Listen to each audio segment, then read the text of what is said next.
I just wanted, it was a question for you. How important is it to support women in the industry? I know one of your editing winners said that it was incredible to be with such badass women on this film. Is that for me? I don't know. Clearly. I think everybody should be supporting women in the industry. I'm just saying. We had the most incredible group of women working on this film, and I think that,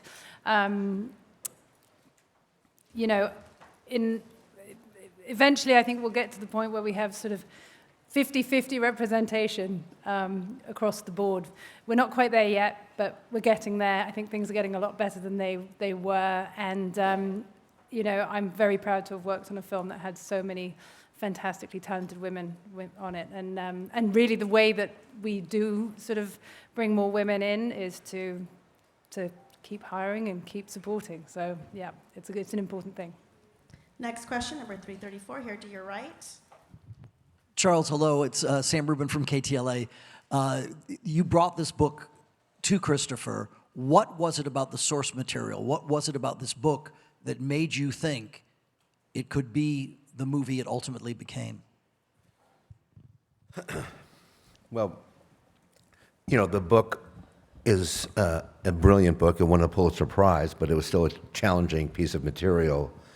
And I brought it to Chris and Emma because I just knew or felt very strongly that if they were interested, that Chris could write a great screenplay that would add dimension to the characters, give them heart and soul and flaws and genius.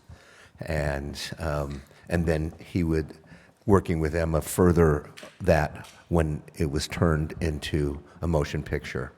So it worked out for sure. Next question, 271 with 190 on deck.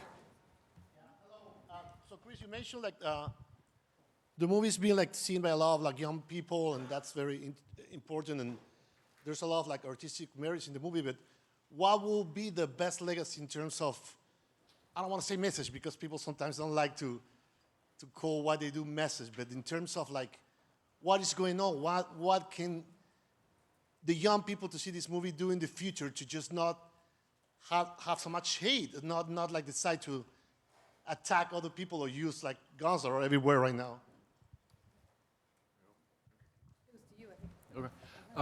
Yeah, I mean, I don't like to speak too specifically about messages of films I make because I feel that if cinema is didactic, it tends not to work dramatically so well.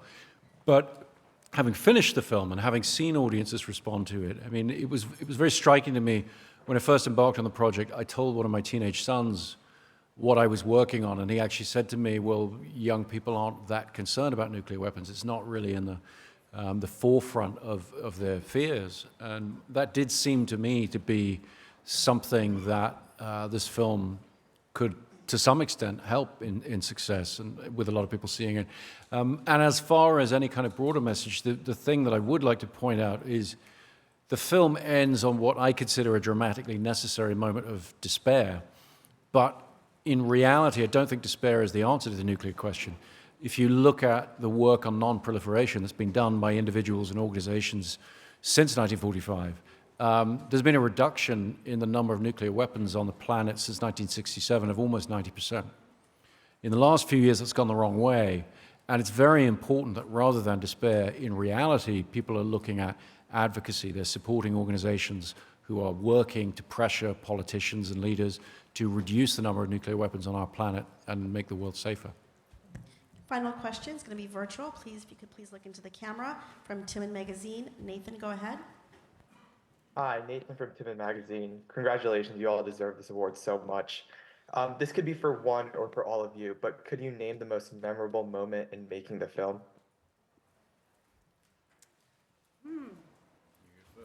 I'm going first, apparently.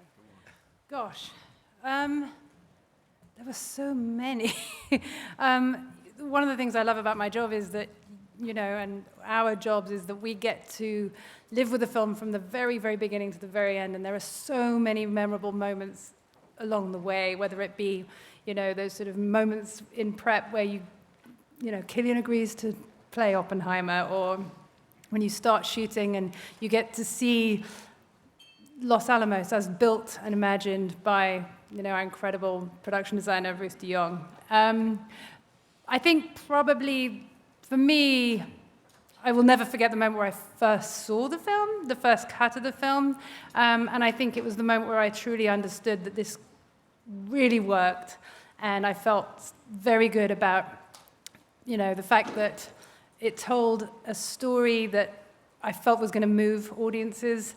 You never quite know until you get to that point, and I think for me that was the moment I'll always remember, the sort of the feeling at the end of that screening of sort of relief and excitement.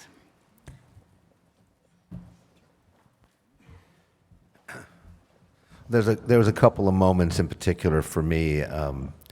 The first time I drove over to Chris and Emma's house to read the first draft that Chris wrote, and what he had done when he, with the character of Oppenheimer, wrote him in the first person, which I had never read a screenplay before that had the character talking in the first person, but it was actually the thing that I think makes the movie so special is how you relate to Oppenheimer through all of his journey from, trying to figure out how to deal with the bomb to all of his character journey as well. So that was a very, very important and meaningful and memorable experience. The second was, seeing the first cut of the movie. It was really profound. I think for me, it was really actually the first hair and makeup tests. There's something about seeing Cillian put that hat on, and Robert Downey Jr. with his head shaved back, and Emily Blunt in old age makeup. We did all that in the first test, and we shot it on the very first black and white IMAX film that had ever been made, and we projected it on an IMAX screen up at City Walk at Universal, and that was a very special moment. Special to realize what the actors were going to be able to do and that the thing was going to work, and to see that technical side of things that Hoyte was bringing to the table in the photography was remarkable, and that will always stay with me. But thank you very much. Congratulations. Thank you very much.